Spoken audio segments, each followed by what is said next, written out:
Muy bien, después de que Pablo nos explicó la doctrina de la salvación en la primera parte de esta carta, recordáis, capítulos 1, 2 y 3, hemos entrado en la segunda parte de la carta, que es eminentemente práctica y que nos va a mostrar cómo debemos vivir para responder al amor de Dios que nos salvó. En esta parte práctica, capítulos 4, 5 y 6, Pablo ha comenzado diciéndonos que para que podamos vivir como hijos de Dios y conforme a la vocación a la que hemos sido llamados, lo primero que tenemos que hacer es guardar la unidad en la Iglesia, la unidad del Espíritu. E inmediatamente Pablo nos explicó cómo guardarla y en qué consistía esta unidad. Se guarda soportándonos. Decía, con toda humildad y mansedumbre, soportándoos con paciencia los unos a los otros en amor. Efesios 4:2. Y consiste la unidad en un cuerpo. Un cuerpo. Un cuerpo que es la Iglesia, que tiene un mismo Espíritu, un mismo Señor y un mismo Padre y Dios de todos los miembros de ese cuerpo. Por lo tanto, esta unidad, que es la Iglesia, no es algo que nosotros debemos crear, sino que la unidad ya nos viene dada y que por eso, por habernos sido dada, solo tenemos que guardarla tal y como nos ha sido entregada. No hay pues que cambiarla o rediseñarla, esa unidad según nuestra propia opinión y despreciando el diseño que Dios ha hecho de la unidad y de la unión de ese cuerpo y que todos podemos ver en las Escrituras. Solo hay que guardarla como viene en ellas, en las Escrituras.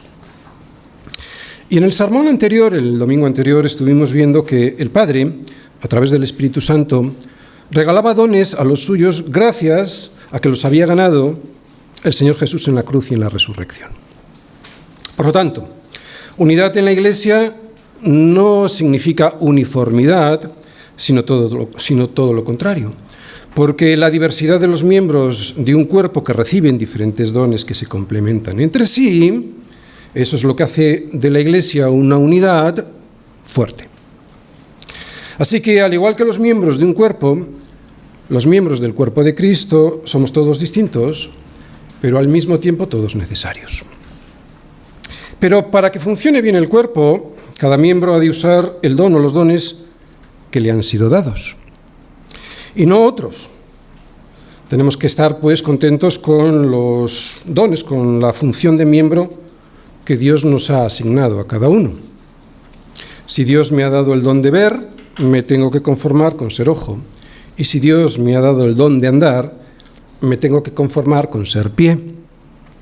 Es ridículo pretender ver cuando he sido creado para andar, y resulta patético envidiar al que anda cuando he sido creado para ver.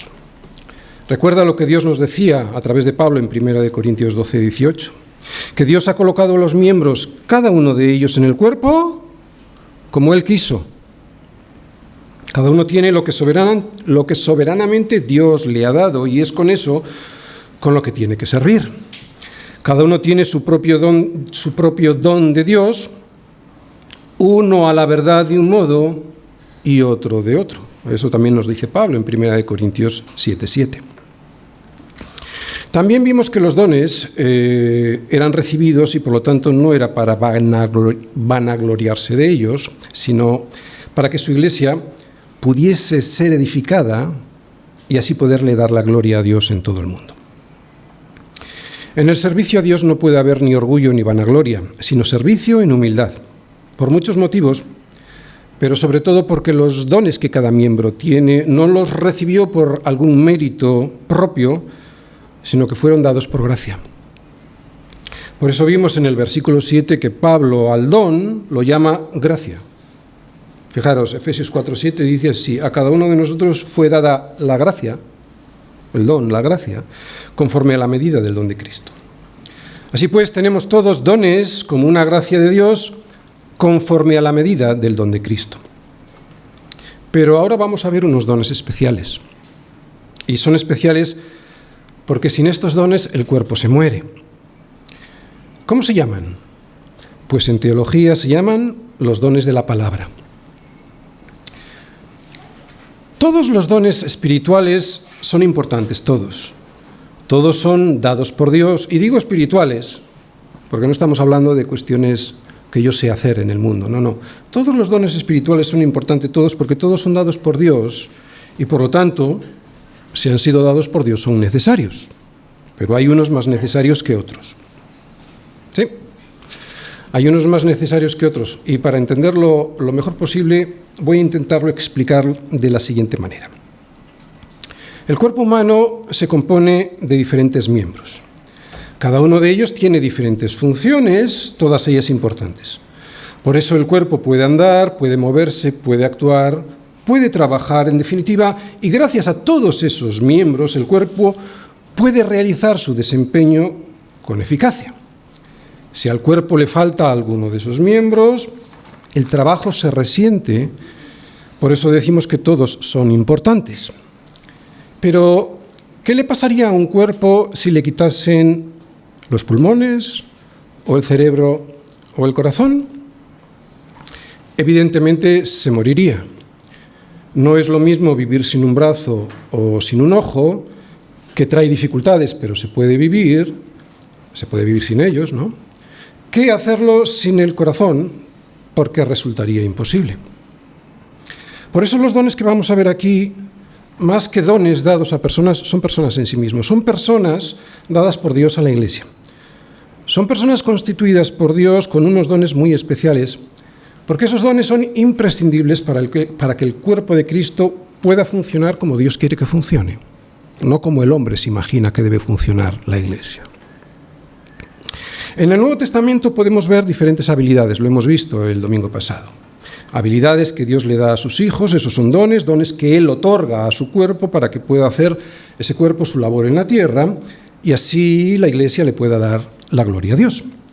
Por ejemplo, tenemos el don de servicio, aquí muchos estáis sirviendo, el don de acompañar a la gente, el de animar, el de consolar, el de exhortar, el de contribuir, el de liderar, el de hacer misericordia, etc.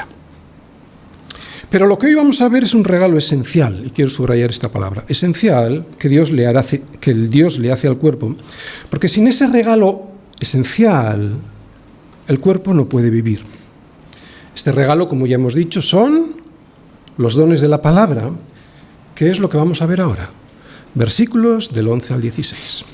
Y Él mismo constituyó a unos apóstoles, a otros profetas, a otros evangelistas, a otros pastores y maestros, a fin de perfeccionar a los santos para la obra del ministerio, para la edificación del cuerpo de Cristo, hasta que todos lleguemos a la unidad de la fe y del conocimiento del Hijo de Dios, a un varón perfecto a la medida de la estatura de la plenitud de Cristo. ¿Para qué? Pues para que ya no seamos niños fluctuantes, llevados por doquiera de todo viento de doctrina, por estratagema de hombres que, para engañar, emplean con astucia las artimañas del error, sino que, siguiendo la verdad en amor, crezcamos en todo en aquel que es la cabeza, esto es, Cristo, de quien todo el cuerpo, bien concertado y unido entre sí por todas las coyunturas que se ayudan mutuamente, según la actividad propia de cada miembro, pues recibe su crecimiento para ir edificándose en amor. Un regalo especial. Sin los dones de la palabra, pues sin los dones de la palabra, la Iglesia no puede vivir. Efesios 4, 11 y 12. Y este sería el esquema. Primera parte, introducción sobre los dones especiales y su propósito. Segunda parte, el regalo especial de estos dones de la palabra, versículo 11.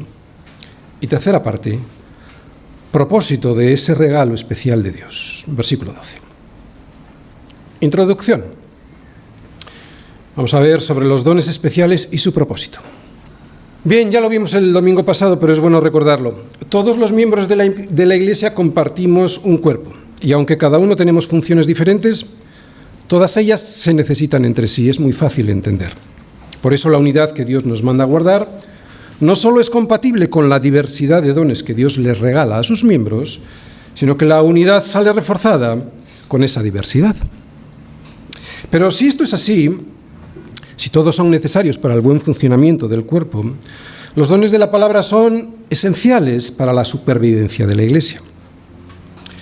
Es muy fácil entender. Sin estos dones fundamentales de la Iglesia, ella no existiría porque le faltaría el aire oxigenado y limpio que dan los pulmones, o la sangre que impulsa el corazón a todo el cuerpo, o el entendimiento de qué hay que hacer que dicta el cerebro. Es lo que vamos a ver hoy. Este regalo de Dios a la Iglesia consiste en que Dios constituye a unos apóstoles, a otros profetas, a otros evangelistas y a otros pastores y maestros. Eso lo veremos en el versículo 11. Pero antes de entrar en ese versículo 11 y como una introducción, aunque no vamos a verlo hoy en profundidad, voy a exponeros de una manera general el propósito que Dios tiene al regalarnos estos dones, ese propósito que podemos ver del versículo 12 en adelante. Ya entraremos, como digo, en profundidad en ellos, en estos propósitos, el próximo domingo. Pero de esta manera, en esta introducción, al ver de esta manera, aunque sea por encima, el propósito que Dios tiene con nosotros aquí en la tierra, podremos entender mejor por qué Dios constituye a unas personas con estos dones y, sobre todo, aceptaremos y respetaremos mejor la función que tienen y su importancia para la vida de la Iglesia. Sabemos que Dios tiene un propósito para todos nosotros, ¿verdad? El propósito último es que Él nos quiere llevar con Él para vivir en la eternidad con un cuerpo glorificado que le dé la gloria a Él. Un cuerpo a semejanza del de su Hijo para vivir eternamente y un lugar en donde descansaremos definitivamente porque ya no habrá más dolor como ocurre ahora, ya no habrá más enfermedad como ocurre ahora, ya no habrá más separación como ocurre ahora.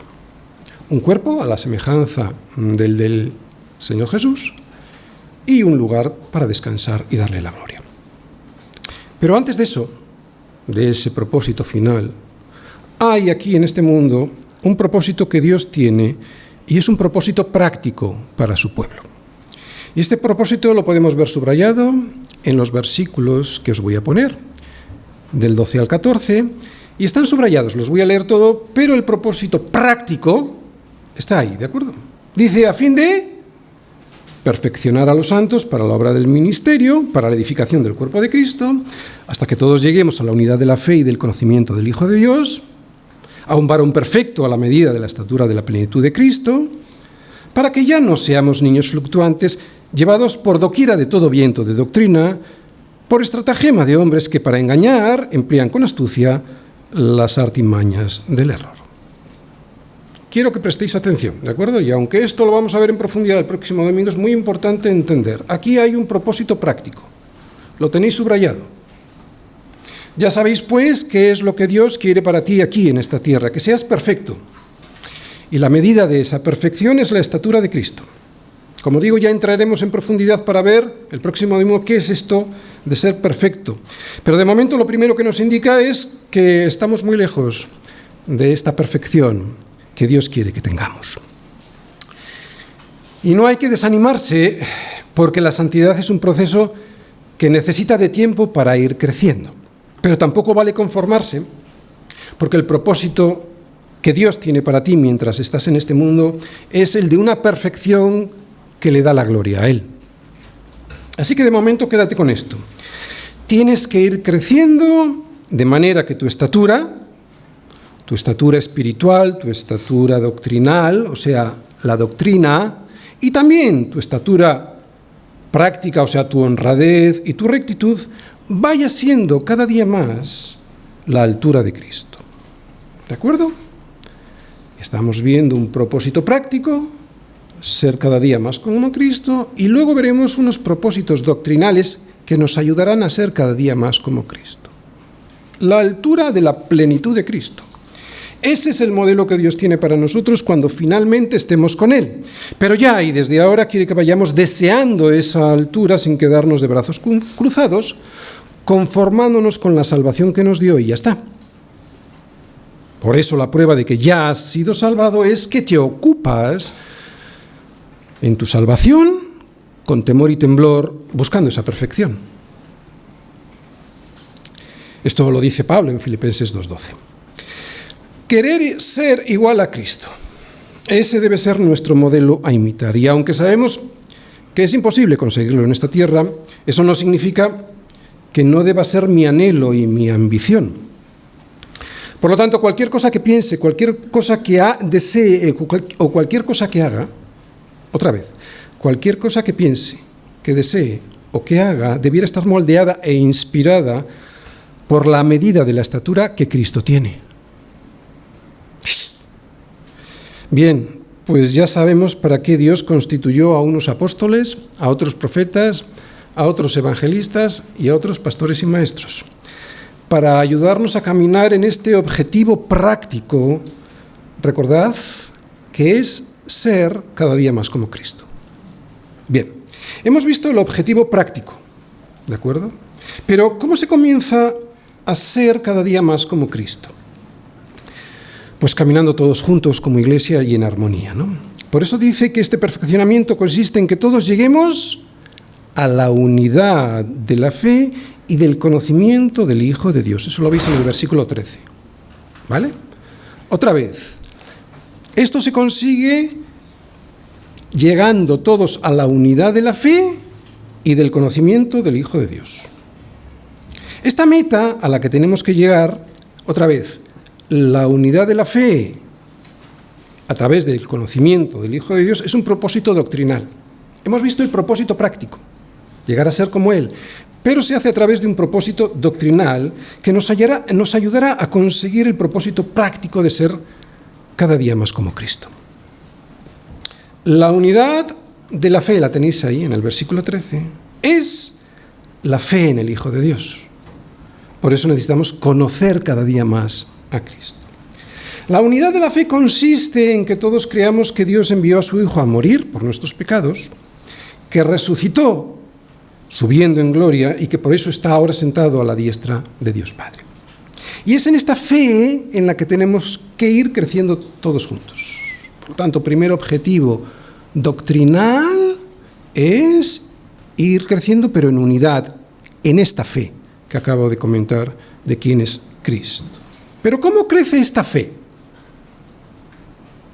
¿Cómo crece esta fe? La fe viene por el oír y el oír por la palabra de Dios, ¿verdad? ¿Cómo crece esta fe? Pues muy sencillo, por la palabra. La palabra es la que nos hace crecer en este segundo objetivo doctrinal, que es tener un conocimiento del Hijo de Dios. Y ahora voy a explicar esto, porque hemos explicado la unidad de la fe, primer propósito doctrinal, y ahora el segundo.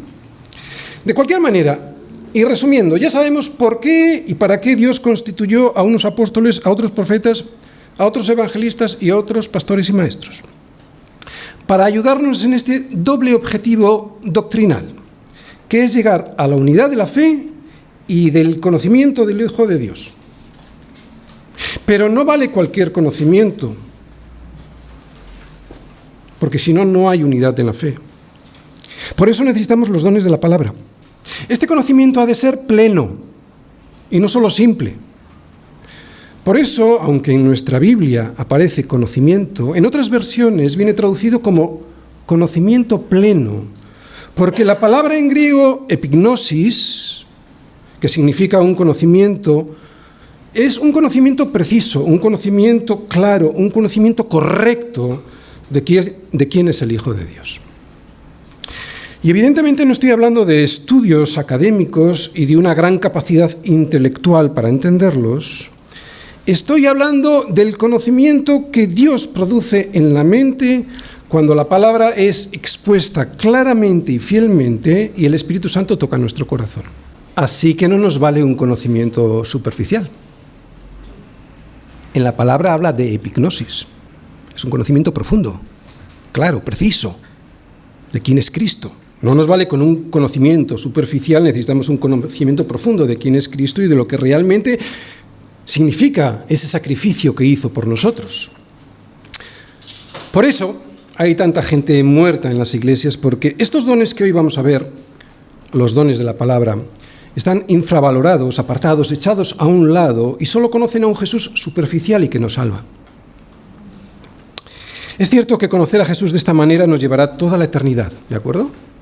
Claro, ¿es Dios mismo?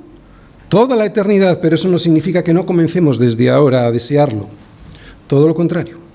De hecho, es Dios, cuando te llama, el que pone ese deseo en tu corazón de ir conociendo la plenitud del conocimiento del Hijo de Dios. ¿Y cómo puede ser semejante amor que entregó su vida por ti? Eso no es un conocimiento superficial, se necesita toda la eternidad para entenderlo.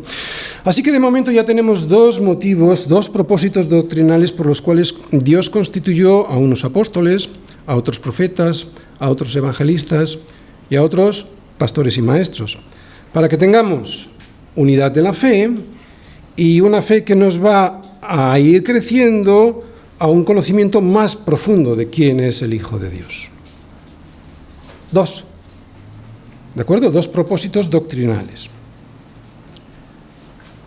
Para conseguir el propósito práctico, que es crecer cada día más y ser cada día más como Cristo. Pero hay un tercero.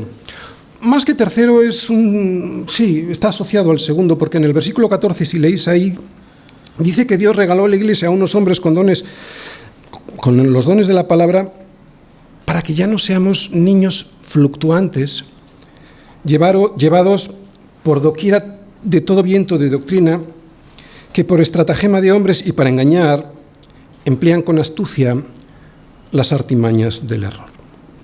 ¿De acuerdo? No os preocupéis, lo voy a volver a repetir. Voy a hacer un resumen de esta introducción. Lo que hemos visto en esta introducción es que Dios tiene un propósito muy claro al regalarnos sus dones, especialmente con los dones que hoy vamos a ver, que son los dones de la palabra. Y es un propósito, recordáis, práctico, o sea, que seamos como su Hijo. Pero para eso necesitamos que alguien nos enseñe a través de los tres propósitos doctrinales, que son ir caminando todos juntos, como iglesia, hasta que lleguemos a la unidad de la fe, por lo tanto creyendo todos las mismas cosas que Dios nos ha contado de Él en su palabra, unidad de la fe, primer propósito doctrinal. Para esto necesitamos tener un conocimiento cada día más pleno del Hijo de Dios, para que nos lleve a anhelar cada día ser más como Él. Y ese conocimiento, tercer propósito doctrinal, nos hará huir del error. Pero para cumplir con estos propósitos no es suficiente solo venir a la iglesia. Para poder cumplirlos necesitas ser la iglesia. Solo así podrás recibir y disfrutar el regalo que Dios tiene preparado para ti a través de los dones de la palabra. Por eso, y después de haber visto por encima, aunque solo sea por encima, el propósito que Dios tiene con la iglesia, ahora vamos a entender mejor, espero, en qué consiste este regalo especial de Dios a la iglesia para que pueda cumplir con ese propósito. Segunda parte, un regalo especial, los dones de la palabra. Versículo 11. Y Él mismo constituyó a unos apóstoles, a otros profetas, a otros evangelistas, a otros pastores y maestros. Muy bien, recordamos que los dones son las habilidades que Dios le concede a su pueblo, por gracia, para que le pueda servir. No son habilidades naturales que por genética tenemos cada uno de nosotros, aunque Dios las puede usar si las bendice. Los dones se refieren a las capacidades dadas por Dios para poder servirle y sin las cuales, por eso decimos que son espirituales, porque son dadas por Dios, y sin las cuales, sin estas capacidades dadas por Dios, sin las cuales la Iglesia no funcionaría por muy hábiles que fuéramos en ciertos temas. Por eso son espirituales, porque son un regalo de Dios y por lo tanto un milagro que hace funcionar la Iglesia como Dios quiere que funcione. Así pues, un don es una gracia. No es algo que nosotros tengamos porque nos lo merezcamos o porque lo hayamos trabajado o porque se lo hayamos pedido con mucha insistencia en oración al Señor. No. Dice Pablo que cada don fue dado. Fue dado. Fue dado. Eso lo que quiere decir es que si tenemos uno es porque nos fue dado. Porque nos fue dado, no porque nos lo hayamos ganado, merecido, o porque se lo hayamos pedido al Señor, aunque evidentemente luego hay que cultivarlo. No es que yo recibo un don y me cruzo de brazos, evidentemente. Esto es así con todos los dones, pero muy especialmente con los dones de la palabra. Aún más, porque Pablo no dice que Dios dio dones a algunos, como vimos que hace con el resto de los dones espirituales. Lo que dice es que Dios constituyó. ¿Te fijas en la palabra? Constituyó. O sea, que regaló a la Iglesia unas personas a las que Él mismo hizo. Es un regalo, son unos hombres regalados a la Iglesia. Son unos apóstoles, otros profetas, otros evangelistas y otros pastores y maestros. Así pues, más que dones, son hombres capacitados por Dios para conocer la verdad y para que puedan enseñarla, explicarla y transmitirla por el mundo entero. Son hombres regalados por Dios a su Iglesia con unos dones muy especiales, tan especiales que sin esos dones la Iglesia se moriría como un cuerpo se muere cuando le faltan los pulmones, el cerebro o el corazón. Vamos a ver esos oficios. El primero, apóstoles. Un apóstol, con A minúscula, en el primer siglo era alguien comisionado por una iglesia para realizar una tarea específica que debía realizar en el nombre de esa iglesia. Hoy los llamaríamos misioneros. Pero evidentemente es evidente que Pablo no habla aquí de misioneros, él habla de los 12. Él habla de los 12, excluyendo a Judas e incluyéndose él mismo. Estos apóstoles, con A mayúscula, estos apóstoles fueron llamados por Jesús, fueron enseñados por él personalmente y enviados por él personalmente para revelarle al mundo, a través de la Iglesia, cuál es la voluntad de Dios. Fue a estas personas a las que Dios les reveló la verdad que se encuentra en Jesucristo. Por lo tanto, y si hace referencia a los 12, y uno de los requisitos era, para ser apóstol, haber visto al Señor después de su resurrección, es evidente que estas personas, de las que habla Pablo aquí en este versículo, los apóstoles con A mayúscula, ya no existen. ¿Sabes por qué? Porque en 1 Corintios 15:8, Pablo dice que fue a él, al último de todos, como a un abortivo, al último de todos, quiero subrayar, al que se le apareció el Señor.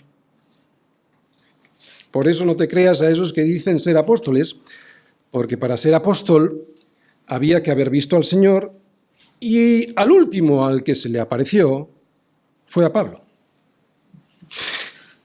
¿Te das cuenta de la importancia que tiene la doctrina? ¿Te das cuenta de la importancia que tienen los dones de la palabra? Sin la doctrina el error se introduce en la Iglesia y la Iglesia, se muere. Hay por ahí mucha apostolitis. Tengo aquí una definición que he visto en internet de apostolitis. Un término similar sería avaricia ministerial, codicia, ignorancia. Y la definición dice así: apostolitis, dícese de la enfermedad de la Iglesia moderna, enfermedad, y está catalogada como pandemia de alcance universal. ¿Qué es? Es la usurpación de la palabra escrita de Dios con el fin de permitir nuevas y frescas revelaciones mediante el nombramiento de nuevos apóstoles por la palabra de hombres, también enfermos de ambición. Su causa se atribuye al abandono de la autoridad y de la suficiencia de las Escrituras y al mandato del que habla Pablo en Efesios 2:20 de decir que es la Iglesia sobre el fundamento de los apóstoles y sobre los profetas donde se ha de edificar. Así pues, los apóstoles siguen siéndolo de alguna manera porque están aquí escrito, fueron el testimonio vivo de haber visto al Señor después de su resurrección, fueron inspirados por Dios personalmente para escribir lo que hoy conocemos como el Nuevo Testamento y fueron comisionados por Dios para poner los fundamentos de la Iglesia. No necesitamos más apóstoles que los que ya fueron enviados por Dios. Y los seguimos teniendo hoy porque los podemos escuchar a través de las Escrituras. Mateo, Juan, Pablo son los apóstoles que continúan hablándonos a la Iglesia a través de las Escrituras y del Espíritu Santo. ¿La Iglesia es apostólica o no lo es? Apostólica porque está fundada sobre la doctrina de los apóstoles. O es apostólica o no lo es porque es sobre la doctrina de estos apóstoles, de los que fueron enviados por Dios, sobre la cual la Iglesia debe construirse. Lo dice el mismo Pablo en esta carta, y yo os lo he comentado antes en esa definición de apostolitis, que la Iglesia se ha de edificar sobre el fundamento de los apóstoles y profetas, siendo la principal piedra del ángulo Jesucristo mismo. Profetas. Antes de tener en sus manos el Nuevo Testamento completado, los creyentes, además de a los apóstoles, tenían a los profetas que les revelaban la verdad de Dios a través del Espíritu Santo, ¿no? Y les animaban además a seguir las enseñanzas de esos mismos apóstoles. Estoy hablando después de la ascensión del Señor. Apóstoles y profetas, por lo tanto, trabajaban juntos en el primer siglo. Por lo tanto, y si esto es así, este oficio ya no es necesario porque la revelación de Dios ya la tenemos completamente cerrada en el canon de las Escrituras. Por lo tanto, y al igual que los apóstoles, los profetas fue un don, la profecía fue un don dado de una vez y por todas. Los fundamentos de mi casa los pusieron los obreros de la casa una sola vez y para siempre. No ando cimentando mi casa cada 10 años porque eso no tiene ningún sentido. Por lo tanto, y al igual que los apóstoles, ya no hay más profetas en este sentido fundacional, porque el fundamento ya fue puesto una vez y para siempre. No necesitamos nuevos profetas con ideas nuevas, los tenemos ya en las Escrituras.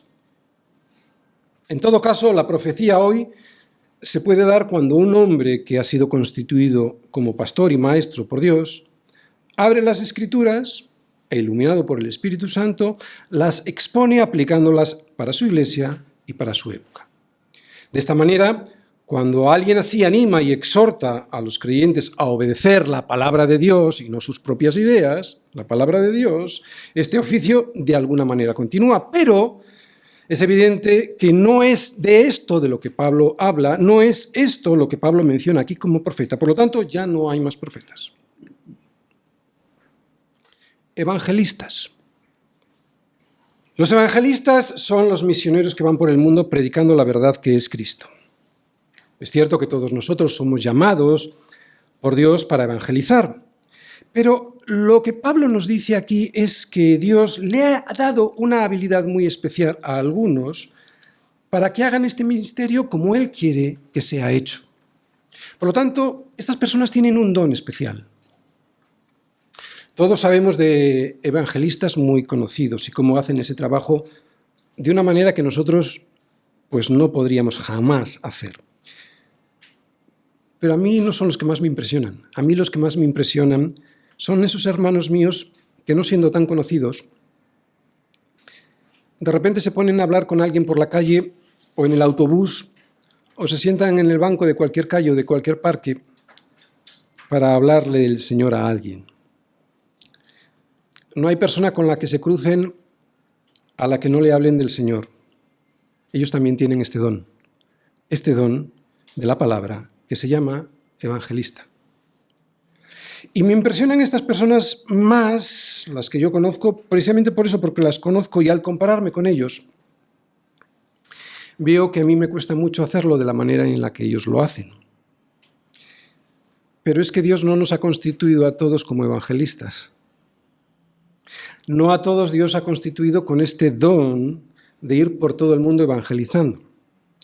Por todo el mundo, por toda tu ciudad o por todos los sitios en los que estés. Y esto evidentemente no es una excusa para no evangelizar, porque todos somos llamados a ser testigos de Jesucristo. Pero es cierto que ellas son personas a las que Dios le ha dado un don especial y son ejemplos a imitar. Por lo tanto, el de evangelista sí es un ministerio que hoy sigue vigente, que hoy sigue necesitando la Iglesia. Pastores y maestros. Pastores y maestros es un solo oficio. Es cierto que un maestro en una iglesia no tiene por qué ser pastor, pero un pastor ha de ser siempre un maestro de la palabra, siempre. Es de estos de los que Pablo habla, de los pastores que tienen que ser maestros de la palabra, porque fíjate cómo los denomina. Tenemos ahí el versículo. Él mismo constituyó a unos apóstoles. Este es un grupo. A otros, profetas. Este es otro grupo de los que ya hemos hablado y que no continúan vigentes, las personas. A otros, evangelistas. Y a otros, pastores y maestros. No dice a otros pastores y a otros maestros. Dice a otros pastores y maestros. Y a diferencia de los evangelistas, los pastores y maestros no van por el mundo enseñando la palabra, sino que generalmente no se mueven de su iglesia local para así poder pastorear y enseñar a las ovejas del Señor y darles de comer. Un pastor de ovejas, como todo el mundo sabe o se imagina, cuida y guía a los animalitos que tiene a su cargo, dándoles de comer. De la misma manera, un pastor en una iglesia local lo que hace es cuidar y guiar a los miembros del cuerpo de Cristo que tiene a su cargo. ¿Y cómo lo hace? Pues fundamentalmente enseñando. Enseñando como un maestro. Por eso Pablo los denomina pastores y maestros. Por eso, para poder guiar y cuidar a las ovejas, los pastores han de saber enseñar la palabra de Dios. Todos conocemos pastores que descuidan esta tarea. Si es así, aunque se llamen pastores, no han sido constituidos como tales por el Señor, o, si lo han sido, lo que están haciendo es descuidar gravemente la función principal que tiene su ministerio, que es dar de comer a las ovejas. Un pastor no es aquel que va de visita todas las semanas a las casas de los miembros de la iglesia a tomar café con ellos, como vemos en las películas, o conocemos algunos también. No, tampoco lo son aquellos que, estando todo el día de charla con sus ovejas, pues parecen muy amorosos, porque están todo el día de charla. Un pastor al que Dios ha constituido como tal, lo que hace la mayor parte de su tiempo es estudiar la palabra de Dios y orar. Ora para que el Señor le dé el entendimiento de lo que ha de decir a su iglesia y la sabiduría de cómo decirlo. Así su iglesia podrá comprender en profundidad quién es Dios y la manera en cómo nos amó a través de su Hijo Jesucristo y cómo somos nosotros de miserables. Esto es en esencia lo que nos muestra la palabra de Dios. ¿Quién es Él? ¿Y quién soy yo? Esta es la manera para poder llegar a tener todos la unidad de la fe. ¿Os acordáis de los propósitos doctrinales? Por eso era importante verlos primero para entender cuál es la función. Esta es la manera para poder llegar a tener todos unidad en la fe y así poder crecer cada día más a la medida de la estatura de Cristo. Enseñarnos a ir caminando todos juntos como iglesia hasta que lleguemos a la unidad de la fe. Primer propósito doctrinal. O sea, que creamos todos las mismas cosas que Dios nos ha contado de Él en su palabra. Enseñando a ir teniendo todos nosotros un conocimiento más pleno del Hijo de Dios, que nos va a llevar a ser cada día más como Él. Y enseñarnos a apartarnos del error en el que siempre tendemos a caer, eso es lo que Dios quiere que hagan los pastores y maestros en sus iglesias, porque esa es la única manera de crecer de manera sana y cada día más a la estatura de Cristo. Y este era el propósito práctico. Es cierto que los pastores tenemos tiempos de consejerías con los miembros de la iglesia, tiempos de comunión con ellos y tiempos de administración de las cosas de la iglesia. Yo especialmente, por ejemplo, cuando no predico, aprovecho esa semana para organizar todo lo que es la administración de la iglesia. Pero si por dedicarse a estas cosas un pastor descuida la preparación de la comida que los domingos debe servir a su iglesia a través de la predicación de la palabra, entonces, propósitos doctrinales, las ovejas comenzarán a ver destruida su unidad y perderán eso, la unidad de la fe. Dejarán de conocer al Señor como Él quiere ser conocido y los propósitos que Él tiene para ellos. Y claro, tercer propósito doctrinal que hay que evitar. Como consecuencia, comenzarán a escuchar a cualquiera de los falsos maestros que hoy pululan por Internet, lo que les llevará al error de todo viento de doctrina. Vamos a ver lo que le dice Pablo a Timoteo para que su ministerio como pastor no se vea comprometido con otras cosas. Vamos todos, pues, a 1 Timoteo 4, versículos del 6 al 16. 1 Timoteo 4, del 6 al 16. Solo voy a leer algunos, ¿vale? Versículo 6. Si esto enseñas, ¿veis la palabra? Le está diciendo que tiene que enseñar. Como pastor, dice, si esto enseñas a los hermanos, serás buen ministro de Jesucristo, nutrido con las palabras de la fe y de la buena doctrina que has seguido. O sea, si lo ponemos al revés, si esto no enseñas, ¿qué pasa? Que no serás buen ministro del Señor Jesucristo. ¿De acuerdo? Enseñar. Versículo 11. Esto manda y enseña. Todo lo que Pablo le está explicando en esta carta y lo que ha conocido, esto manda y enseña. Versículo 13. Entre tanto que voy, ocúpate en la lectura, en la exhortación y en la enseñanza. No descuides el don que hay en ti, versículo 14, que te fue dado mediante profecía con la imposición de las manos del presbiterio. Fijaros, el don que hay en ti, como pastor y maestro, no lo descuides. Versículo 15. Ocúpate en estas cosas. ¿Cuáles son? Los que vienen en el versículo 13, en la lectura, en la exhortación y en la enseñanza. Ocúpate en estas cosas, permanece en ellas para que tu aprovechamiento sea manifiesto a todos. O sea, lo que tú aprovechas va a ser de manifiesto y por lo tanto va a aprovechar al resto. 16. Ten cuidado de ti mismo y de la doctrina. De la doctrina. Persiste en ello, pues haciendo esto te salvarás a ti mismo y a los que te oyeren. Fijaros, también podemos ir al versículo 17 del siguiente capítulo, del capítulo 5. Versículo 17 dice así: los ancianos que gobiernan bien, claro, los que gobiernan bien, sean tenidos por dignos de doble honor, mayormente los que trabajan en predicar y enseñar. Predicar y enseñar. Doble honor. También doble responsabilidad, ¿eh? Claro. Este ministerio, como cualquier don en la Iglesia, es un regalo de Dios, pero ser un buen pastor implica ser un buen maestro. Y un buen maestro, aunque haya sido constituido por Dios, es el que le dedica tiempo a la preparación de su sermón. Por lo tanto, tenemos una responsabilidad que cumplir, porque un pastor sin ese trabajo, sin preparar el sermón durante toda la semana, nunca será un buen maestro y por lo tanto tampoco será un buen pastor, porque ambos dones van juntos. Por eso un pastor necesita tiempo para poder preparar su sermón y tiene la responsabilidad de usar ese tiempo para poder cocinar bien la comida que va a dar.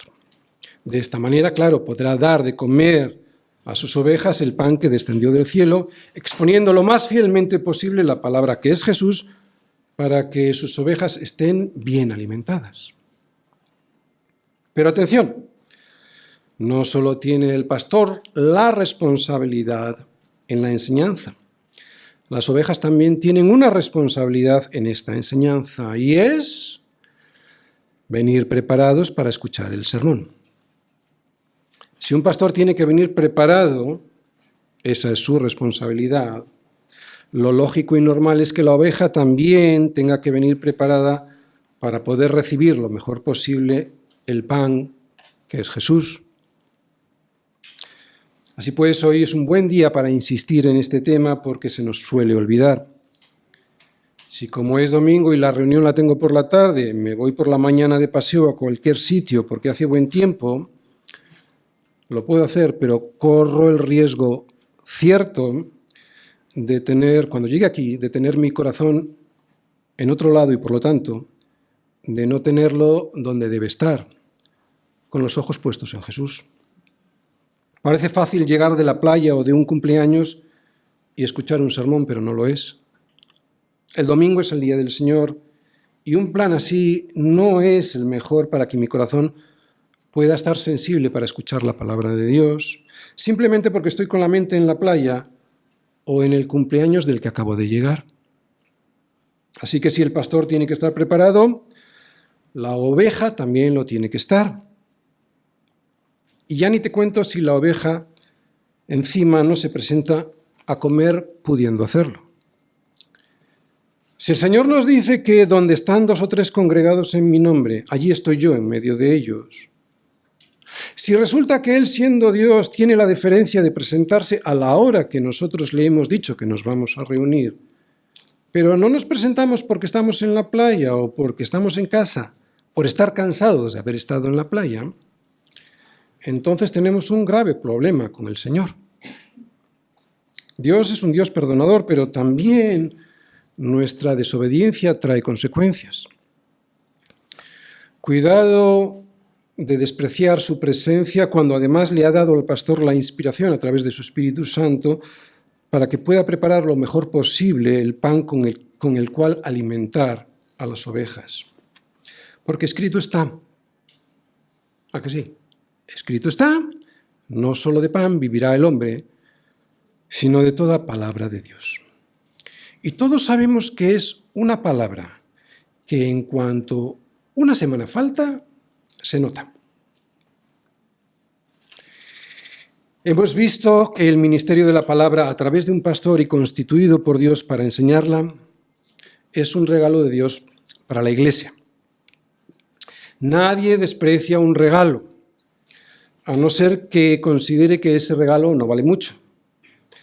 De hecho, nadie desprecia un regalo de alguien importante. Por ejemplo, nadie despreciaría un regalo, por pequeño que fuera, si nos lo hiciera el rey de España. Estaríamos contentos y orgullosos de que un rey se acordara de nosotros para regalarnos cualquier cosa. Por lo tanto, cuanto más contentos y agradecidos debiéramos estar con el regalo del rey de reyes, del que depende nuestra vida, como es el de la enseñanza de la palabra de Dios. Yo sé que en esta iglesia, como supongo que en la mayoría de las iglesias, somos conscientes de semejante regalo. Pero cuidado con despistarnos, porque la rutina de tener un pastor que nos enseña la palabra puede producir falta de agradecimiento a Dios y esto llevarnos poco a poco a dejar de venir o venir pero no escuchar porque pensamos que la enseñanza de la palabra es algo que ya no necesitamos. Y no es verdad. La necesitamos más que el comer y respirar. Y una cosa más. Me da vergüenza comentarlo, pero Pablo insta a los tesalonicenses a que reconozcáis a los que trabajan entre vosotros y os presiden en el Señor y os amonestan y que los tengáis en mucha estima y amor, por causa de la obra. No es por causa de ellos. La estima no es por causa de ellos, es por causa de la obra. Pablo no dice que les demos la gloria, porque la gloria solo se le da a Dios. Pablo dice reconocer. Reconocer es lo mismo que tener respeto por alguien, apreciarlo y prestarle atención por causa de la obra. Es terrible intentar aconsejar a alguien que no te presta atención. Es terrible. A mí me ha pasado muchas veces. Es terrible. Si no es fácil predicar la palabra sin adulterarla, mucho más difícil es amonestar a alguien, a aquel que se desvía de ella. Nadie, sino un pastor, se imagina el dolor que produce el solo hecho de pensar que hay que amonestar a alguien que no va bien por el camino. No es fácil. Es doloroso y hay que ser muy valiente para poder hacerlo. Es como entrar en un quirófano y operar algo muy delicado que se puede romper en cualquier momento. Así es el trabajo de los pastores y maestros y de los que presiden y de aquellos que tienen que amonestar a alguien en la iglesia. un trabajo delicado, muy mal retribuido. No me refiero al dinero, sino al reconocimiento debido. Reconocimiento debido. Reconocimiento debido. Y es debido porque se lo debemos al Señor, que nos los ha puesto como regalos. Yo creo que si en la Biblia vienen versículos como este de Tesalonicenses u otros parecidos, es porque en todas las épocas y lugares, y no solo en el siglo I y en Tesalónica, los miembros de las iglesias caemos en la tentación de no ser agradecidos a Dios por estos regalos que Él le hace a su iglesia para que no perezca. Así que de vez en cuando, y aunque a mí me produzca cierto pudor decirlo, hay que mencionar lo que Pablo le dijo una vez a la iglesia en Tesalónica. Os rogamos, hermanos, que reconozcáis a los que trabajan entre vosotros y os presiden en el Señor y os amonestan, y que los tengáis en mucha estima y amor por causa de su obra. Es necesario recordarlo porque, como ya hemos dicho, ellos cumplen una misión muy importante en la Iglesia, que es esta, tercera parte. Propósito de ese regalo de Dios. Versículo 12. A fin de perfeccionar a los santos para la obra del ministerio, para la edificación del cuerpo de Cristo. Dios dio a la Iglesia, o sea, constituyó como un regalo para la Iglesia a los apóstoles, a los profetas, a los evangelistas y a los pastores y maestros. Y lo hizo en primer lugar para perfeccionar a los santos y para que así los santos podamos edificar bien la Iglesia sobre el fundamento de los apóstoles y profetas, oficios que, como ya hemos dicho antes, no existen como tales, aunque sí permanece su función, la de los apóstoles y profetas, a través de lo que ellos dejaron escrito, siendo la principal piedra del ángulo Jesucristo mismo. El próximo domingo veremos el propósito práctico que Pablo nos muestra en este versículo. Ya lo hemos adelantado hoy, pero lo veremos en profundidad, y también veremos a través de los versículos del 13 al 16 cómo se desarrolla este propósito práctico. El propósito de ser perfectos. Ese es el propósito práctico que se desarrolla a través de unos propósitos doctrinales. ¿De acuerdo? Veremos en qué consiste y lo que necesitamos saber para llegar a ello. Solo he querido subrayar, por eso casi voy a terminar este versículo ahora, solo he querido subrayar la importancia y el valor que tienen hoy un evangelista que presenta la verdad por el mundo entero y un pastor que dedica la mayor parte de su tiempo a preparar la palabra, porque de ello depende la vida y la salud de la Iglesia. Termino. Compartimos un cuerpo, pero cada uno de los miembros tenemos funciones diferentes que no se repelen entre sí. Por lo tanto, en el cuerpo de Cristo, aunque todos tenemos distintos dones y todos son necesarios, sin embargo, los dones de la palabra son esenciales. Por eso es fundamental que valores, como Dios quiere que lo hagas, que valores el ministerio de la palabra. Los miembros de las iglesias o las iglesias que no lo valoran caerán en el error y les llevará a morir. Algunas las conocemos. Sabemos de sitios en los que, como el pastor está cansado o está permanentemente viajando o no ha hecho su trabajo, pues esa iglesia se queda sin comida y se dedican toda la reunión a cantar. Mal, muy mal. Muy mal ese pastor y sus ancianos. Muy mal por las personas que no valoran la palabra. Pero también se puede dar el caso contrario, que en una iglesia se valora este ministerio y el don dado al pastor, pero haya miembros que por orgullo piensen que no lo necesitan porque dicen que ellos lo reciben directo del Señor. Como acabamos de comprobar, eso no viene en ningún lugar de la Biblia. Eso lo tienen en su corazón y por eso no quieren ver lo que Pablo nos dice, que Dios mismo nos dio a la iglesia y a esa iglesia constituyó a unos apóstoles, a otros profetas, a otros evangelistas y a otros pastores y maestros.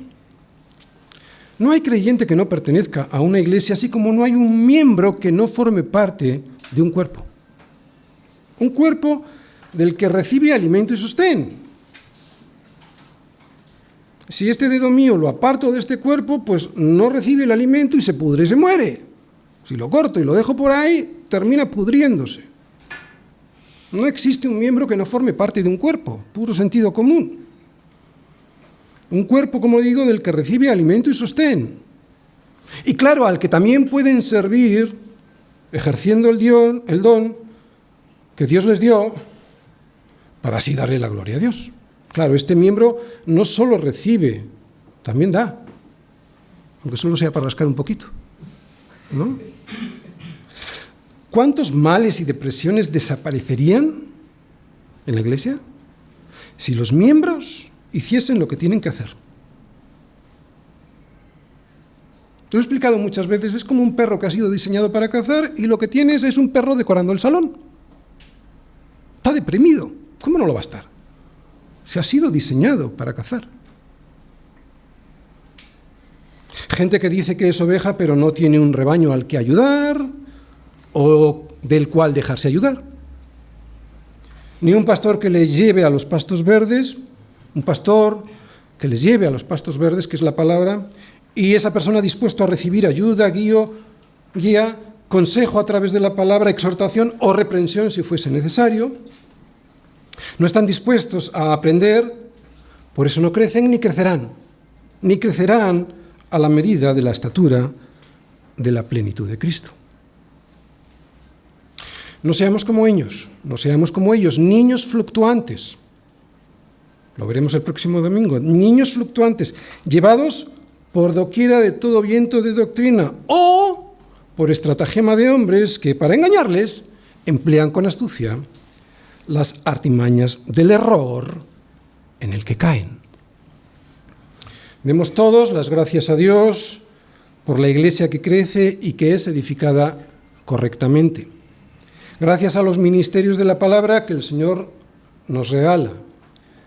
Gracias a Dios por esos hombres que le sirven enseñando la palabra de Dios y por los miembros de las iglesias que se dejan servir escuchándola y honrando a esos siervos del Señor. Y cuidado